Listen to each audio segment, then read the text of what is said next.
आज रात्रीच्या जेवणात छान असे पराठे बनवले होते पनीरचे, तर त्याचीच रेसिपी आज शेअर करते. इथे मी गव्हाचं पीठ घेतलं आहे 2 वाटे, त्याच्यात चवीनुसार मीठ टाकून घेतलं आणि लागत पाणी टाकून छान अशी मऊसूत कणिक मळून घेतली. इथे बघू शकता तुम्ही किती छान प्रकारे कणिक मळल्या गेली. छान मऊ कणिक मळल्यानंतर तेल लावून अजून मळून घेतली. कणिक जेवढी जास्त मळल्या जाते तेवढी छान पराठे येतात.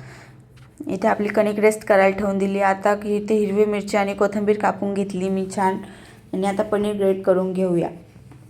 पनीर ग्रेट करून झालेलं आहे आपलं. त्याच्यात मीठ, कापलेली हिरवी मिरची, कोथिंबीर, लाल तिखट आणि थोडीशी हळद टाकून घ्यायची आणि ते पूर्णपणे छान असं मिक्स करून घ्यायचं. पूर्ण पनीरला ते लागलं गेलं पाहिजे अशा प्रकारे मिक्स करून घ्यायचं. कुठेही पनीरचा गोळा झालेला नको, अशा प्रकारे करून घ्यायचं. इथे मी कणकीचा गोळा घेतला आणि त्याला थोडंसं पसरवून घेतलं आणि त्याच्यात बनवलेलं मिश्रण टाकून घेतलं आणि तो चारी साईडने पूर्ण पॅक करून घ्यायचा आणि लाटून घ्यायचं. पराठा थोडासा हातानेच दाबायचा म्हणजे स्टफिंग पूर्ण सर्वीकडे पसरतं आणि दोघी साईडने आलट पालट करून छान असे पराठे लाटून घ्यायचा.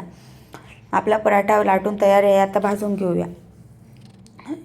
इथे तवा गरम झालेला होता. दोघी साईडने पराठा भाजून झाला तर बटर नाही तर तूप लावून छान असा पराठा भाजून घ्यायचा. असं तेवढंच. बाय.